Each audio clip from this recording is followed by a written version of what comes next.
Todo debate, coronel, é produtivo. Estava fora do ar quando eu iniciei. E eu aprendi algumas coisas aqui. Nesse momento eu tenho consciência de que a exposição do senador Ataídes, segundo sua confissão, foi uma exposição obnubilada. Por outro lado, eu vejo entusiasmo na proposta do senador Ferraço e uma tentativa de uma regressão histórica ou uma redução sociológica à moda do Guerreiro Ramos na exposição do senador Lindbergh. As coisas estão ficando muito claras e os exemplos históricos, mais ou menos recentes, deviam nos iluminar. A Alemanha, senador Ferraço, viveu uma crise maior do que a nossa. Ela estava ameaçada pelo Tratado de Versalhes, senador Tasso, que era uma dívida de guerra fundamentalmente com a França e com a Inglaterra, que consumia 80% da sua receita. Eu comparo essa dívida do Tratado de Versalhes à dívida pública brasileira, com juros fixados pela própria banca. Como é que reagiu a Alemanha à época? O ministro da Economia, o comandante de tudo, era um liberal chamado Hjalmar Schacht.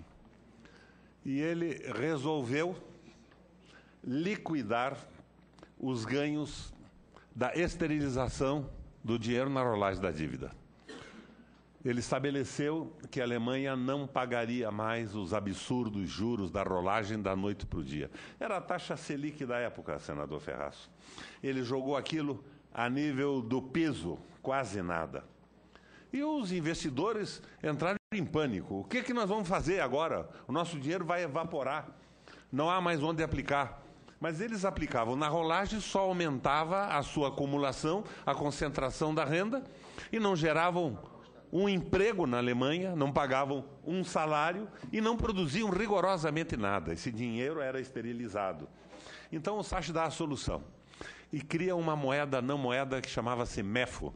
MEFO, senador Ferraço, diz respeito ao setor metal-mecânico da Alemanha.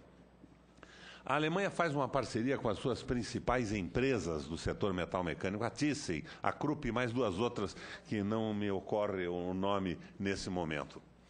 E o Estado alemão garante o MEFO, que era uma moeda não moeda, um retorno de 4,5% ao ano para quem aplicasse num projeto de parceria de recuperação e construção da infraestrutura alemã entre o Estado alemão e essas empresas. Aí surgiram as autobahns, as grandes siderúrgicas, investimentos enormes na criação de uma infraestrutura que recuperou rapidamente o emprego na Alemanha. Em 6 meses não havia mais desemprego. E conta a lenda que numa semana acabou a inflação. Era uma parceria do setor produtivo alemão com o Estado contra a especulação. Esta especulação que controla no Brasil a taxa absurda de juros que nós estamos vivendo, que é a mais alta, Ataídes, do planeta Terra. Porque essa paralisação da economia com aquela loucura da PEC 95 reduziu a atividade econômica do país. Mas a taxa Selic, a taxa básica de juros, não é reduzida na mesma proporção da queda da inflação em função da paralisação da atividade econômica. Eu tenho a impressão que nós vamos chegar à perfeição da Antártica ou do Ártico, onde não existe inflação há muito tempo. Nem inflação, nem atividade econômica de espécie alguma. Então, o que eu vejo é que esta política está sendo completamente desprezada no Brasil. O exemplo da recuperação alemã. Mas nos Estados Unidos, o senador Lindbergh falou no New Deal, no Novo Pacto, foi uma coisa parecida também.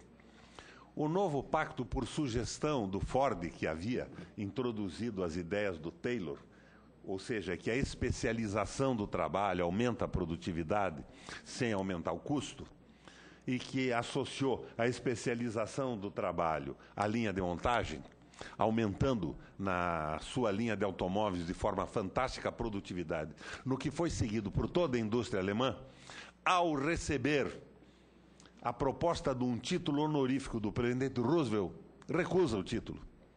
Recusa dizendo, senador Ferraço, que a linha de montagem tayloristas e fordiana, ao invés de recuperar a economia alemã, a estava levando ao desastre. Os Estados Unidos vivia também uma recessão em função da quebra do comércio imobiliário da Flórida, de 27 a 29. O Roosevelt diz, meu Deus, por quê? Porque nós estamos aumentando a produtividade e não temos demanda, não temos consumo. Eu não posso aceitar esta homenagem, esta honraria, porque eu estou colaborando para o fim da economia norte-americana. Meu Deus, diz o Roosevelt, o que faço então? E o Ford dá a solução que foi adotada no início do New Deal. Diminui a carga horária e aumenta o salário dos trabalhadores. Diminuindo a carga horária, as indústrias vão ser obrigadas a empregar mais gente. E aumentando o salário, nós vamos recuperar a capacidade de consumo norte-americana. Ao lado disso, vieram os investimentos deficitários. O Roosevelt começa a investir brutalmente em portos, hidrelétricas, hospitais, escolas, para, com a iniciativa do Estado, estabelecer a capacidade de consumo da sociedade norte-americana, dar empregos e fazer rolar a economia. É exatamente o contrário do que nós estamos fazendo no Brasil.